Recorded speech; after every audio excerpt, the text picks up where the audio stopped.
sekalian, ada pertanyaan-pertanyaan atau hal-hal yang ingin disampaikan mengenai materi kita pada kesempatan ini, kami persilakan nanti di akhir sesi. Untuk itu kepada Al-Mukarram wa Muhtaram Ustaz Izzuddin Bahawan, tafadhal mashkur. Baik. Bismillahirrahmanirrahim. Assalamualaikum warahmatullahi wabarakatuh. Waalaikumsalam warahmatullahi wabarakatuh. Alhamdulillah, wassalatu wassalamu ala Rasulillah wa la hawla wa la quwwata illa billah. Asyhadu an la ilaha illallah wa asyhadu anna Muhammadan abduhu wa rasuluhu la nabiyya wa la rasula ba'dah. Rabbi shrah li sadri wa yassir li amri wahlul 'uqdatam min lisani yafqahu qawli. Allahumma la sahla illa ma ja'altahu sahla wa anta taj'alul hazna idza syi'ta sahla. Allahumma yassir kulli 'asir waltuf bina fi taysiri kulli 'asir fa inna taysira kulli 'asirin 'alaika yasir fa anta maulana fa ni'mal maula wa ni'man nasir. Bapak Ibu yang dirahmati Allah Subhanahu wa taala, alhamdulillah Allah Subhanahu wa taala masih memberikan kita nikmat iman, nikmat Islam, nikmat yang tentu membawa dan akan mengantarkan kita ke dalam surganya Allah Subhanahu wa taala. Sebagaimana sabda Rasulullah sallallahu alaihi wasallam, "Man qala la ilaha illallah dakhala al-jannah." Barang siapa yang tertancap dalam sanubarinya la ilaha illallah, maka dia dipastikan akan masuk surganya Allah Subhanahu wa taala. Hanya saja pertanyaan yang perlu dijawab adalah apakah kita masuk surga Allah Subhanahu wa taala secara langsung atau justru kita harus dicuci terlebih dahulu oleh Allah Subhanahu wa taala. Maka yang mengakibatkan kita tergelincir atau tidak mampu untuk masuk surganya Allah secara langsung itu karena dosa-dosa kita. Jadi sabda Rasulullah, "Man qala la ilaha illallah," barang siapa yang tertancap dalam sanubarinya la ilaha illallah, maka di waktu yang sama kita sudah memiliki jaminan di hadapan Allah Subhanahu wa taala untuk masuk surga. Namun permasalahannya adalah tentang jalur langsungnya atau kita melewati pintu neraka terlebih dahulu. Nah, untuk mengetahui itu ya tentu kita harus bermuhasabah, kira-kira ada dosa yang pernah kita lakukan atau tidak. Karena yang dapat menghalangi kita masuk surga Allah Subhanahu wa taala secara langsung adalah dosa-dosa kita. Dan jangan dianggap remeh. Mentang-mentang kita sudah mendapatkan cap la ilaha illallah dari Allah Subhanahu wa taala, lantas kita meremehkan neraka, tidak. Justru dengan banyaknya dosa itu adalah pengantar menuju kekufuran. Karena dengan banyaknya dosa yang menumpuk, sedangkan kita tidak melakukan pembersihan terhadap dosa-dosa kita, maka syaitan akan bermain di balik dosa-dosa kita dan berefek waliyadzubillah kepada kekufuran. Bapak Ibu yang dirahmati Allah Subhanahu wa taala, kita akan membahas satu tema besar dan satu tema yang sejatinya ini tema yang banyak diperdebatkan di kalangan kaum muslimin. Untuk itu sebelum kita membahas, alangkah baiknya kita memiliki tasawur atau gambaran besar terlebih dahulu tentang bagaimana menyikapi persoalan-persoalan yang diperdebatkan di internal kaum muslimin. Pertama, bahwa Islam itu adalah agama yang fleksibel. Fleksibel dalam arti apa? Islam itu memiliki jalur ilmu yang begitu luas. Karena Islam itu bukan turun untuk masyarakat tertentu saja, bukan untuk orang Arab saja, bukan untuk orang Indonesia saja, tapi Islam itu disebutkan oleh Allah Subhanahu wa taala sebagai rahmatan lil alamin. Sekalipun rahmatan lil alamin itu memang merujuk kepada Rasulullah sallallahu alaihi wasallam, tapi Rasulullah merupakan sebuah tokoh yang mengajarkan atau yang memberikan asas dasar-dasar keislaman. Maka sejatinya Islam itu harus mampu untuk masuk ke dalam relung-relung terkecil kehidupan manusia. Maka dari itu kenapa kok syariat Islam itu begitu luas? Mengapa ajaran Islam itu begitu detail? Karena memang permasalahan orang itu bermacam-macam. Problem manusia itu berbeda-beda. Otomatis solusinya pun juga pasti berbeda-beda. Jadi ketika kita melihat syariat Allah yang terkadang dalam tanda kutip agak sedikit tidak nyaman dalam pikiran kita atau tidak nyaman dalam hati kita, maka jangan anggap bahwa syariat itu ditujukan untuk kita saja, tidak. Tapi justru syariat itu bisa jadi akan relate atau sesuai dengan kebutuhan orang lain. Saya beri contoh misalkan. Saya beri contoh. Persoalan tentang isu-isu yang cukup sensitif misalkan mohon maaf ibu-ibu ya, saya minta maaf dengan persoalan ini, tapi ala kulli hal ini untuk mendekatkan pemikiran kita. Misalkan persoalan poligami misalkan. Mungkin kalau misalkan kita lihat poligami itu, perempuan akan menganggap ini adalah hal yang aneh, ini adalah hal yang tidak wajar. Kok bisa sih Islam itu membolehkan atau membuka peluang ini? Kita jangan sampai atau kita jangan menganggap bahwa syariat itu langsung menuju kepada kita. Karena bisa jadi syariat ini akan berlaku bagi orang-orang tertentu. Bisa jadi ada orang yang memang dalam kondisi tertentu, dalam keterdesakan tertentu mengharuskan dia untuk menikah lagi. Karena kebutuhan manusia atau hajat manusia atau problem hidup manusia itu bermacam-macam dan berbeda-beda. Dan terbukti ketika misalkan masyarakat barat yang paling getol untuk mengkritisi syariat ini, justru mereka melakukan sebuah pelanggaran yang lebih parah atau pelanggaran yang parah dengan berupa perzinaan, memiliki simpanan, lalu ada pelacuran dan lain sebagainya.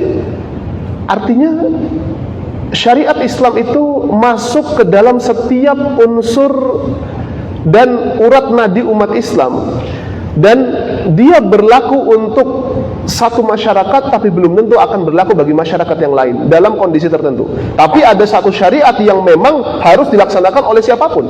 Sholat wajib dilaksanakan oleh siapapun, mau dalam keadaan apapun. Haji atau umroh, haji atau umroh. Apakah semua orang terkena kewajiban itu? Tentu kena kewajiban haji dan umroh. Tapi haji dan umroh itu hanya berlaku bagi mereka yang memiliki kemampuan. Jadi haji dan umroh itu adalah ibadah yang terikat dengan kemampuan. Berbeda dengan sholat. Sholat itu mau mampu atau tidak mampu, kita wajib sholat. Hanya saja standar mampunya itu berbeda-beda.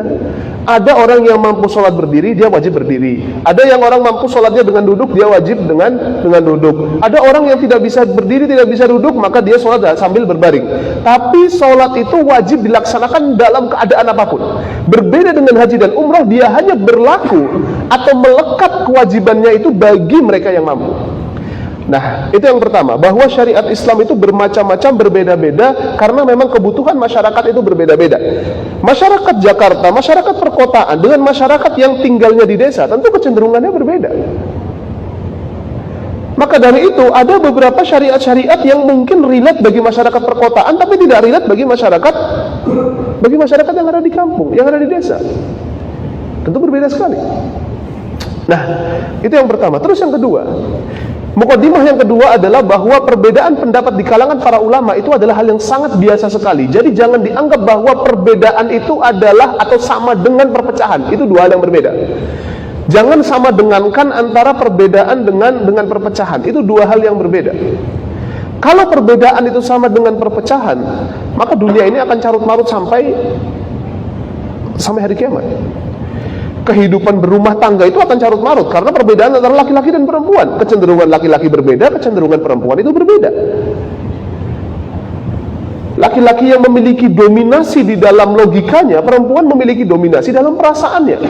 Tapi justru dengan perbedaan itu Allah Subhanahu wa taala menginginkan agar terjadi yang namanya at-ta'aruf, saling mengenal satu dengan yang lainnya, saling mengetahui satu dengan yang lainnya. Termasuk dalam tema pembahasan fikih, maka kita harus melihat dua perspektif perbedaan pendapat di kalangan para ulama, termasuk dalam konteks yang sedang kita bahas, yaitu berkaitan dengan tawassul. Bahwa ibu-ibu yang dirahmati Allah Subhanahu wa taala. Pertama, tawassul itu memiliki arti perantara. Jadi misalkan contoh, ketika saya ingin beli barang di Glodok misalkan, saya ingin beli barang di Glodok, tapi saya nggak punya akses untuk membeli barang di tempat tersebut. Saya tahu bahwa di Glodok ada satu toko yang jual barang dengan harga yang sangat murah dan kualitasnya bagus. Lalu saya meminta tolong kepada kawan saya yang dia itu punya akses ke toko tersebut, dan melewati jalur dia harganya itu makin murah. Nah, maka perbuatan yang saya lakukan Ya, perbuatan yang saya lakukan yaitu membeli satu barang melewati perantara orang ini, itu disebut sebagai tawassul. Dan orang ini disebut sebagai apa? Disebut sebagai wasilah. Artinya yang menghubungkan antara saya dengan toko yang menjual barang yang saya inginkan.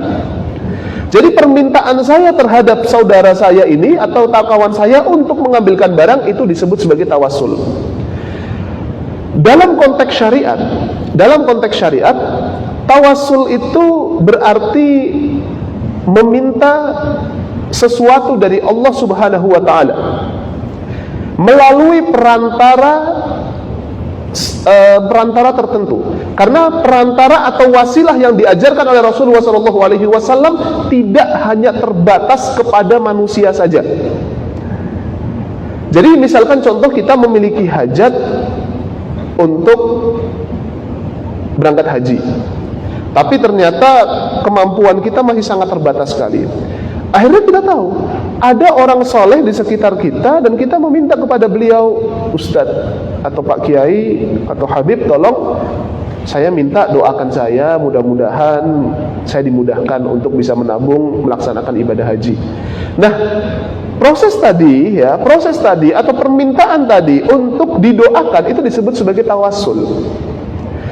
Ustadznya yang mendoakan, kiainya yang mendoakan, habibnya yang mendoakan, itu beliau ini disebut sebagai wasilah.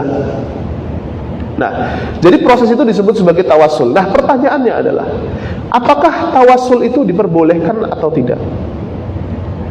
Atau atau ada tawassul yang diperbolehkan dan juga ada tawassul yang tidak diperbolehkan. Nah, maka kita perlu merujuk ke dalam firman Allah Subhanahu wa taala dalam surat Al-Maidah ayat 35 sebagai landasan berfikir atau sebagai landasan pendalilan dari permasalahan tawassul. Apa kata Allah Subhanahu wa taala? A'udzubillahi minasyaitonir rajim. Ya ayyuhalladzina amanu taqullaha wabtaghu ilaihil wasilah wajahidu fi sabilihi la'allakum tuflihun.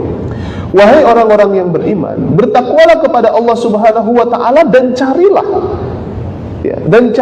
atau berfokuslah untuk mencari wasilah, wajahidu fi sabilihi, dan berjihadlah di jalan Allah Subhanahu wa taala la'allakum tuflihun. Perhatikan Bapak Ibu sekalian. Di sini Allah Subhanahu wa taala memerintahkan 3 perintah. Yang pertama, perintah untuk bertakwa. Yang kedua adalah perintah untuk menggapai wasilah atau bertawassul, menggapai Allah Subhanahu wa taala melalui perantara. Dan yang kedua adalah berjihad di jalan Allah Subhanahu wa taala. Baik. Allah Subhanahu wa taala meletakkan perintah takwa sebelum tawassul untuk menunjukkan bahwa urusan tawassul itu harus sesuai dengan landasan yang ditetapkan oleh Allah Subhanahu wa taala dan Rasulnya. Harus dalam ruang lingkup ketakwaan kita kepada Allah Subhanahu wa taala. Itu yang pertama. Yang kedua, karena tawassul itu sifatnya perbuatan manusia untuk beribadah kepada Allah Subhanahu wa taala, maka para ulama menyebutkan bahwa tawassul itu bukan permasalahan akidah. Perhatikan. Fikih itu fikih itu dalam definisi para ulama adalah al-hukmu fi af'alil ibad, menghukumi perbuatan hamba-hamba Allah Subhanahu wa taala. Al-ilmu al-muta'alliq bi af'alil mukallafin, ilmu yang membicarakan tentang perbuatan orang-orang yang sudah memiliki beban syariat. Artinya fikih itu adalah persoalan tentang perbuatan manusia. Jadi fikih itu tidak ada kaitannya dengan apa? Tidak ada kaitannya dengan hati. Karena urusan hati itu adalah urusan akidah, dan urusan hati itu adalah urusan antara diri dia dengan Allah Subhanahu wa taala. Tapi urusan fikih adalah urusan praktek dalam pelaksanaan ibadah. Itu adalah fikih. Nah, permasalahannya adalah perbuatan manusia itu ada yang bersinggung dengan permasalahan akidah, ada yang murni perbuatan biasa. Masalah wasilah atau tawassul ini pada prinsipnya adalah permasalahan fikih, namun juga ada ketersinggungannya dengan permasalahan akidah. Tapi kita harus mengetahui, dipatenkan terlebih dahulu bahwa urusan tawassul itu adalah urusan fikih terlebih dahulu. Itu yang harus dipatenkan. Karena apa? Karena kalau kita memahami tawassul ini langsung berkaitan dengan akidah, kita akan langsung menyalahkan 100%. Menganggap bahwa orang yang kita minta doa itu adalah sama seperti berhala-berhala yang ada di zaman Rasulullah SAW. Padahal itu adalah dua hal yang berbeda. Jadi permasalahan tawassul itu adalah persoalan fikih, tapi juga ada ketersinggungannya dengan permasalahan akidah dalam konteks tertentu. Dalam konteks tertentu ada kaitannya dengan akidah, tapi secara asal urusan tawassul itu adalah urusan fikih. Maka dari itu, bagaimana tafsiran para ulama berkaitan dengan ayat ini, perintah untuk tawassul tadi. Maka Ar-Raghib Al-Asfahani ketika beliau menafsirkan ayat ini, beliau menyebutkan wa haqiqatul wasilati ilallah, dan hakikat atau substansi wasilah kepada Allah Subhanahu wa taala atau menuju jalan menuju Allah Subhanahu wa taala, mura'atu sabilihi bil ilmi wal ibadah, dengan menambah atau memperhatikan ilmu serta ibadah.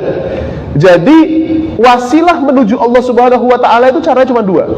Yang pertama adalah dengan ilmu, dan yang kedua adalah dengan ibadah.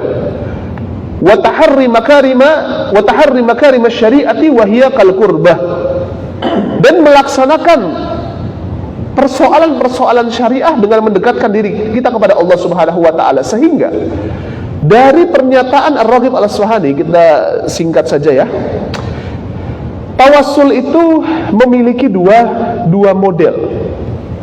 Model pertama adalah doa, artinya meminta kepada orang lain untuk mendoakan kita. Itu adalah tawassul. Dan yang kedua adalah amal soleh. Amal soleh itu artinya apa? Amal soleh artinya kita dengan amal soleh kita itu ibarat sebagai kurir permintaan kita. Dari mana kita tahu bahwa doa itu atau kita meminta orang lain untuk mendoakan kita itu bagian daripada tawassul dan yang diperbolehkan oleh syariat, serta amal soleh sebagai wasilah untuk diterimanya doa kita? Maka kita harus merujuk ke dalam hadis-hadis Rasulullah SAW. Dalam hadis riwayat Bukhari, Umar bin Khattab pernah menyatakan seperti ini. Anna Umar bin Khattab kana idza qahatu istasqa bil Abbas ibn Abdul Muttalib. Perhatikan. Pada masa Umar bin Khattab, apabila masa tersebut atau dalam kepemimpinan Umar bin Khattab, apabila ada satu masa pancaklik, maka Umar akan meminta kepada Abbas untuk mendoakan agar pancaklik itu segera hilang atau agar hujan itu segera turun. Jadi Umar menuju ke Abbas. Abbas ini adalah pamannya Rasulullah. Menuju ke Abbas dan meminta doa beliau agar pancaklik itu segera berakhir. Maka Umar berkata, Allahumma inna kunna natawassalu ilaika binabiyyina sallallahu alaihi wasallam fataskina, wa inna natawassal ilaika bi ammi nabiyyina faskina, qala fayusqaun. Kata Umar bin Khattab, sesungguhnya kami, ya Allah ya Tuhan kami, sesungguhnya kami itu bertawassul kepadamu melalui Rasulullah sallallahu alaihi wasallam. Jadi ketika Rasulullah sallallahu alaihi wasallam masih hidup, Umar bin Khattab itu selalu meminta doa kepada Rasulullah sallallahu alaihi wasallam ketika dalam keadaan pancaklik. Jadi ketika Rasulullah masih hidup, maka Rasulullah sebagai objek untuk dimintai doa oleh Umar bin Khattab. Wa inna natawassal ilaika bi ammi nabiyyina fasqina. Sedangkan ketika Rasulullah SAW meninggal, maka beliau meminta kepada Abbas, paman Rasulullah SAW, untuk didoakan. Artinya di sini Umar bin Khattab melakukan perbuatan tawassul. Namun tawassul yang dilakukan oleh Umar bin Khattab kepada orang yang masih hidup. Nah inilah letak perdebatan atau perbedaan pendapat di kalangan para ulama di sini. Mereka semuanya sepakat, artinya seluruh ulama sepakat bahwa tawassul kepada orang soleh, jika orang soleh itu masih hidup, maka itu diperbolehkan secara mutlak. Sama seperti misalkan bapak-bapak atau ibu-ibu ya, ketika di kampung ketemu sama seorang ustadz yang bapak ibu hormati, lalu bapak ibu minta kepada beliau, "Ustadz, tolong doakan saya di situ." Itu adalah tawassul. Dan orang tersebut masih hidup. Maka otomatis saat orang itu masih hidup, ada contoh dari Umar bin Khattab, maka itu diperbolehkan. Letak perbedaan pendapatnya adalah tentang apakah kalau orang itu sudah meninggal, boleh nggak kita bertawasul kepada orang yang meninggal? Itu adalah letak perdebatan di kalangan para ulama. Ala kulli hal ya, jika kita merujuk ya, tentu kita harus memilih di sini. Ya, tentu kita harus memilih dalam konteks ini. Namun jika kita melihat bagaimana Rasulullah sallallahu alaihi wasallam ketika Umar bin Khattab radhiyallahu taala anhu bertawassul kepada Rasulullah atau meminta kepada Rasulullah sallallahu alaihi wasallam untuk mendoakannya ketika Rasulullah hidup, tapi ketika Rasulullah sallallahu alaihi wasallam meninggal, Umar bin Khattab menuju ke pamannya, ke Abbas bin Abdul Muttalib. Maka ini menunjukkan bahwa Umar bin Khattab hanya memilih untuk bertawassul kepada orang-orang yang hidup saja. Karena kalau Umar bin Khattab meminta kepada orang yang sudah meninggal, harusnya Umar bin Khattab menuju ke makam Rasulullah SAW dan meminta kepada Rasulullah. Tapi itu tidak dilakukan oleh Umar bin Khattab. Umar bin Khattab justru memintanya kepada Abbas. Nah, maka dari itulah Bapak dan Ibu-ibu sekalian, dari sini sebetulnya perbedaan pendapat itu ada. Namun kita mencoba untuk mencari yang paling aman bagi kita. Karena ada satu kaidah di dalam fikih menyebutkan al-khuruju minal khilafi ahwab, bahwa keluar dari perbedaan pendapat di kalangan para ulama itu lebih selamat. Kalau kita mau mengikuti pendapat yang tawassul kepada orang meninggal, ya silahkan. Kalau misalkan mau mengikuti pendapat yang tidak tawassul kepada orang meninggal, hanya kepada orang hidup saja, silahkan, nggak ada masalah. Namun kehati-hatian itu lebih kita utamakan.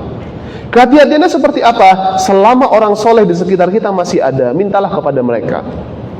Selama orang-orang soleh, orang-orang baik itu masih ada di hadapan kita, kita masih bisa mengaksesnya, kita tahu bahwa dia itu adalah orang soleh, udahlah mintalah kepada mereka. Karena itu lebih selamat, dan itulah yang dilakukan oleh Umar bin Khattab radhiyallahu taala anhu. Baik, Bapak Ibu dirahmati Allah Subhanahu wa taala, maka kesimpulannya adalah bahwa tawassul itu adalah persoalan fikih. Yang kedua adalah tawassul kepada orang yang hidup itu diperbolehkan secara mutlak, dan itu dilaksanakan oleh Umar bin Khattab. Letak perbedaannya adalah kepada orang yang meninggal. Dan memang kenapa kok sampai muncul pernyataan beberapa orang bahwa tawassul itu merupakan perbuatan syirik? Kenapa sampai ada pernyataan seperti itu? Pernyataan seperti itu biasanya lahir karena apa? Karena mungkin beberapa orang yang terlalu berlebihan dalam konteks ini. Dia tidak pede terhadap dirinya sendiri, dia tidak pede dengan amal yang dia lakukan. Akibatnya karena melihat ada orang yang sangat soleh, dia menyandarkan doa dia itu kepada orang ini saja. Seakan-akan dia itu tidak layak untuk meminta kepada Allah Subhanahu wa taala. Dia hanya meminta agar orang lain saja, dia mengandalkan dirinya sendiri, sehingga dia itu tidak merasa punya kepercayaan diri untuk menghadap Allah Subhanahu wa taala atau meminta kepada Allah Subhanahu wa taala. Bahwa ibu-ibu, sedosa-dosanya kita, separah-parahnya kita, sebejat-bejatnya kita, mintalah ampun pada Allah Subhanahu wa taala, dan mintalah pada Allah Subhanahu wa taala, enggak ada masalah. Saya beri contoh. Mungkin Bapak Ibu pernah dengar ada satu kisah orang yang telah membunuh 99 orang. Lalu dia itu mau taubat, ketemu dengan orang ahli ibadah, dan bisakah dosaku diampuni? Kata orang tadi, enggak, dosamu sudah terlalu besar. Akhirnya orang ini membunuh, dan genaplah jadi pembunuhan itu menjadi 100. Lalu dia menanyakan lagi kepada orang alim, kira-kira dosa saya bisa diampuni atau enggak? Oh, dosa kamu bisa diampuni. Coba perhatikan di sini. Orang tadi, dia itu pelaku dosa besar. 99 nyawa habis di tangan dia. Dia punya keinginan untuk taubat. Tapi pada saat proses taubatnya, dia melakukan dosa lagi dengan membunuh satu orang lagi. Ini untuk menunjukkan bahwa dalam proses kehidupan kita, jangan pernah kita merasa bahwa diri kita itu kotor sekali. Oke, diri kita itu kotor sekali, tapi jangan pesimis seakan-akan Allah Subhanahu wa taala nggak mengampuni kita. Bahkan dalam proses taubat kita, terkadang kita akan tercebur lagi dalam dosa yang lain. Makanya Allah Subhanahu wa taala menyebutkan Qul ya ibadiyalladzina asrafu ala anfusihim la taqnatu min rahmatillah. Wahai hamba-hambaku yang telah melampaui batas atas dirinya sendiri. Allah nggak pernah mengatakan wahai hamba-hambaku yang pendosa. Enggak, Allah nggak bilang seperti itu. Tapi Allah mengatakan wahai hamba-hambaku yang melampaui batas atas dirinya sendiri. Berarti dia itu sudah kebablasan. La taqnatu min rahmatillah. Jangan putus asa dengan rahmat Allah Subhanahu wa taala. Innallaha yaghfiru dzunuba jami'a. Sesungguhnya Allah Subhanahu wa taala mengampuni seluruh dosa-dosa manusia. Bapak Ibu dirahmati Allah Subhanahu wa taala. Dan yang kedua, tawassul yang kedua adalah tawassul dengan amal soleh. Apa maksud tawassul dengan amal soleh? Ini termasuk tawassul yang paling jarang dilakukan oleh umat Islam pada hari ini. Mereka sering melakukan tawassul di bagian pertama, meminta doa kepada orang lain, tapi tawassul yang kedua ini jarang sekali. Saya pribadi berharap ya, mudah-mudahan bapak-bapak dan ibu-ibu ya, bapak-bapak dan ibu-ibu juga melakukan amal ini. Apa maksud tawassul dengan amal soleh? Ini berdasarkan hadis Rasulullah SAW ketika beliau menceritakan tentang 3 orang. Ada 3 orang yang berada di gua. Mereka 3 orang ini terjebak dalam gua, yang gua itu pintu gua tersebut tertutup dengan batu yang begitu besar. Maka mereka tidak tahu bagaimana cara keluar dari gua tersebut. Akhirnya salah seorang dari 3 orang ini dia berdoa kepada Allah Subhanahu wa taala dengan menyebutkan amal yang pernah dilakukan. Ya Allah, aku itu punya amal, aku tidak pernah minum sebelum ibuku. Jadi jika ada satu minuman dihidangkan di hadapanku dan di hadapan ibuku, aku nggak mau memulai minum sebelum ibuku yang minum. Jadi ibuku terlebih dahulu yang minum, ibuku terlebih dahulu yang makan, baru setelah itu aku.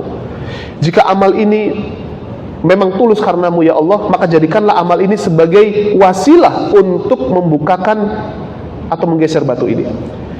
Maka batu itu bergeser sedikit demi sedikit. Lalu orang yang kedua menceritakan tentang kejadian dalam hidupnya. Ya Allah, dulu aku itu punya uang yang banyak, dan aku memiliki roghbah atau memiliki ketertarikan dengan sepupuku. Maka aku hendak meminta sepupuku itu agar aku bisa menikah dengannya. Tapi sepupuku meminta agar aku menahan diri. Jadi dipending lah pernikahannya nanti. Sampai pada satu saat di mana sepupuku ini mengajak aku berzina. Sepupuku mengajak aku berzina. Dan pada saat sudah berada di kamar,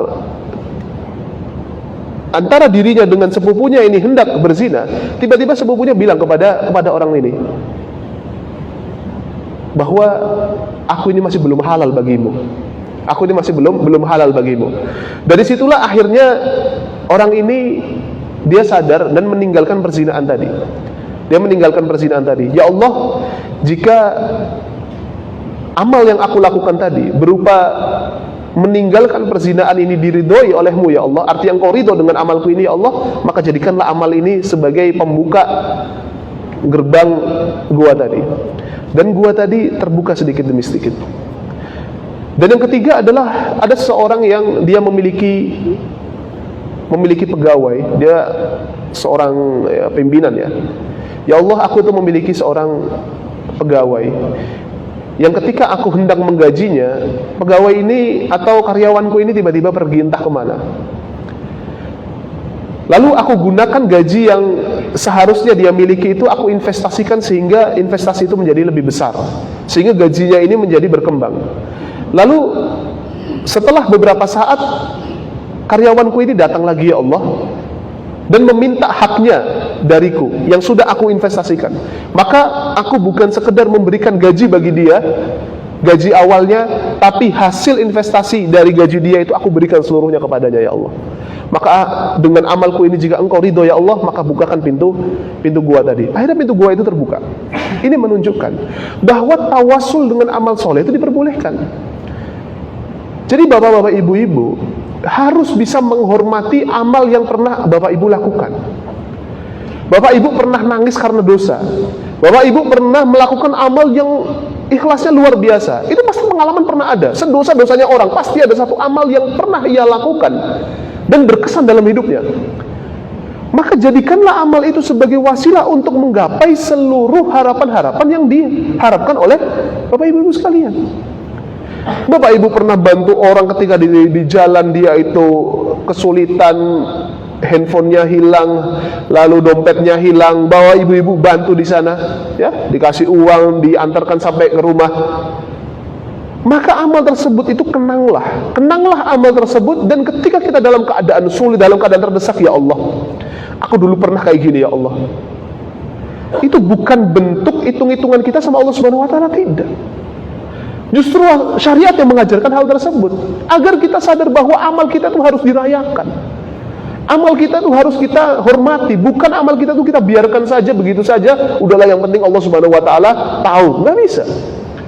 Jadikanlah amal itu sebagai sebuah bekal. Jadi bekal yang akan dikenang oleh diri kita dan diketahui oleh Allah Subhanahu wa Ta'ala, agar suatu saat dalam kondisi terjepit, dalam kondisi futur, dalam kondisi kita merasa hancur diri kita, maka mintalah, ya Allah, aku pernah seperti ini, ya Allah, tolonglah aku. Ya, jadi kita nggak ada masalah yang melakukan hal tersebut, ya. Amal kebiasaan kita, jadikanlah itu sebagai kenangan bagi kita. Dan karena waktu terbatas sekali, ya, kesimpulannya adalah bahwa tawassul itu adalah diperbolehkan dalam syariat, dan modelnya ada dua: tawassul dengan doa, dan yang kedua adalah tawassul dengan amal soleh. Tawassul dengan doa dengan meminta kepada orang-orang soleh agar mendoakan kita, dan tawassul dengan amal soleh adalah dengan mengingat amal soleh kita, dan kita menjadikan amal soleh itu sebagai wasilah untuk bisa menggapai hajat-hajat kita. Mungkin itu dari saya, kurang lebihnya mohon maaf. La tahfatul manuna kafali kulli syai'in maziyah. Saya kembalikan kepada moderator. Pada bapak atau ibu yang ingin bertanya, silakan.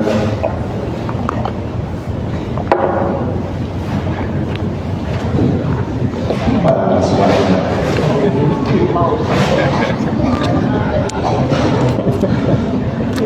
Diri nggak? Bismillahirrahmanirrahim. Assalamualaikum warahmatullahi wabarakatuh. Assalamualaikum warahmatullahi wabarakatuh. Terima kasih Pak Ustadz sudah datang, sudah mencerahkan kami. Saya ingin bertanya. Nah, tadi Pak Ustadz mengatakan bahwa tawasul itu kita minta doa pada orang. Halo. Gitu. Diri Pak. Apa diri? Baterainya habis ya. Iya. Tawasul itu kita minta doa sama orang-orang soleh, dan memang saya juga melakukan juga minta doa sama guru apa itu ya, sama orang tua. Kedua adalah tawasul itu dengan amal soleh kita. Nah, di dalam surat Al-Baqarah ya, ayat 108 di sini, dan apabila hamba-hambaku bertanya kepadamu tentang aku, maka jawablah bahwasanya aku adalah dekat. Aku mengabulkan permohonan orang yang berdoa apabila ia memohon kepadaku. Maka hendaklah mereka itu memenuhi segala perintahku, dan hendaklah mereka beriman kepadaku agar mereka selalu dalam kebenaran, agar mereka selalu berada dalam kebenaran. Nah, kita Allah itu kan dekat, ya. Sedekat apa? Ya, pertama. Yang kedua, bahwa halo, cat lagi. Bahwa terus, halo, bahwa dengan syirik. Nah, syirik itu saya ingin meyakini diri saya, apa syirik itu dengan perbuatan kita, apa syirik itu dengan perkataan kita, apakah syirik itu dengan prasangka kita. Nah, jadi itu Pak Ustadz, dari itu, jadi biar dipertegas terutama untuk diri saya sendiri, dan mudah-mudahan bermanfaat untuk semuanya ya. Baik. Apa yang dimaksud dengan syirik itu, apa perbuatan, apa pikiran, omongan, ya, dan lain sebagainya. Terima kasih. Assalamualaikum warahmatullahi wabarakatuh. Assalamualaikum warahmatullahi wabarakatuh. Baik, langsung jawab aja ya. Bismillah. Baik, bismillahirrahmanirrahim. Pertama, bahwa benar Allah Subhanahu wa Ta'ala justru dengan Al-Baqarah ayat 108 tadi ini makin menguatkan kita sejatinya, menguatkan bahwa Allah Subhanahu wa Ta'ala itu memberikan banyak alternatif untuk menuju Allah Subhanahu wa Ta'ala. Tentu alternatif pertama kita adalah mengandalkan diri kita terlebih dahulu untuk berdoa. Ya kita mengandalkan diri terlebih dahulu, karena kan kita nggak mungkin 24 jam ngechat atau telepon guru kita gitu kan, ya Ustaz tolong doain kita, belum tentu akan dijawab, kan seperti itu. Maka kita hanya bisa mengandalkan diri kita terlebih dahulu. Ada satu kaidah penting dalam fikih, tapi bisa kita praktekkan dalam kehidupan kita, adalah al-jam'u aula minat tarjih, bahwa menggabungkan itu lebih utama daripada memilih salah satu. Jadi kalau kita bisa doa untuk diri sendiri dan minta doa kepada guru-guru kita kerjakan keduanya, ya itu lebih baik daripada kita milih salah satu, nggak pernah doa untuk diri kita sendiri, tapi minta kepada guru agar doain kita terus. Tapi kita nggak pernah doain diri sendiri, ya itu nggak boleh juga. Atau kita mau doakan diri kita sendiri saja, nggak pernah minta doa kepada orang lain, ya itu juga salah juga. Artinya dua hal itu harus diperhatikan. Dan kedekatan Allah Subhanahu Wa Taala, ya dalam hadis Rasulullah SAW itu bahasa kiasan dari Rasulullah SAW. Kedekatan Allah itu lebih dekat daripada urat nadi manusia. Artinya apa? Artinya hidup matinya manusia itu kan ditentukan dari urat nadinya dia juga. Kalau urat nadi sudah terputus, matilah manusia. Artinya kedekatan Allah Subhanahu Wa Taala itu lebih dekat daripada istilah dekat yang kita gunakan. Nah, bahasa kayak gitu ya, lebih dekat dari istilah dekat yang kita gunakan dalam kehidupan manusia. Jadi ya, untuk itulah kenapa Rasulullah SAW terus mengajarkan kita untuk banyak berdoa kepada Allah Subhanahu Wa Taala, karena sebetulnya tidak ada hijab atau tidak ada penghalang antara diri kita dengan Allah Subhanahu Wa Taala. Yang kedua adalah syirik. Baik, syirik itu kaitannya banyak sebetulnya. Syirik itu kaitannya banyak, tapi substansi syirik itu sebetulnya ada dalam hati kita. Ada di dalam hati dan tertransformasi di dalam amal perbuatan. Itu adalah syirik. Nah, maka dari itu, dalam konteks tawassul ini, di mana letak kesyirikannya? Letak kesyirikannya itu adalah, kata para ulama, jika menjadikan pihak yang kita jadikan wasilah itu adalah sebab utama yang mengantarkan hajat kita dikabulkan. Jadi misalkan contoh, kita tahu kita hendak kita berdoa, kita berharap untuk bisa segera haji di situ ya. Mudah-mudahan Allah Subhanahu Wa Taala berkahi kita dengan haji insyaallah, amin ya rabbal alamin. Kita haji, kita berharap agar kita bisa haji. Nah, yang dapat mengizinkan kita untuk haji itu adalah Allah Subhanahu Wa Taala. Lalu kita meminta kepada guru kita misalkan, atau orang tertentu, orang soleh, untuk mendoakan kita. Dan ternyata pada saat kita terkabul atau sebelum dikabulkan doa tersebut, kita meyakini bahwa terkabulnya doa itu bukan karena Allah, tapi karena orang tadi. Jadi menjadikan yang menghasilkan doa itu mustajab, ya, itu bukan Allah Subhanahu Wa Taala. Jadi penyebab doa itu tersampai kepada kita bukan Allah, tapi orang ini. Nah, kalau sudah sampai pengkultusan seperti tadi, dalam arti menyamakan Allah Subhanahu Wa Taala dengan orang tadi, bahwa Allah Subhanahu Wa Taala yang memberikan kita rezeki dan orang ini pun juga yang memberikan rezeki, kalau sudah sampai ke derajat itu berarti jatuh ke dalam kesyirikan di sana. Tapi kalau misalkan kita enggak kok, itu hanya dianggap sebagai wasilah saja, maka nggak ada masalah, itu bukan syirik. Jadi tergantung daripada asumsi yang kita buat. Nah, tergantung daripada asumsi yang kita buat. Kalau asumsi pertama kali mungkin nggak ada masalah, karena orang pasti tahu lah, nggak mungkin dia minta doa kepada orang lain, lalu orang lain dia percaya bahwa orang lain yang ngasih dia nggak akan percaya di situ. Hanya saja kalau tadi kultus itu muncul terus menerus, khawatir setan bermain. Jadi syirik, orang itu tidak serta-merta syirik, itu nggak bisa. Nggak ada orang yang dia itu lahir dalam keimanan lalu serta-merta dia berbuat syirik, itu enggak.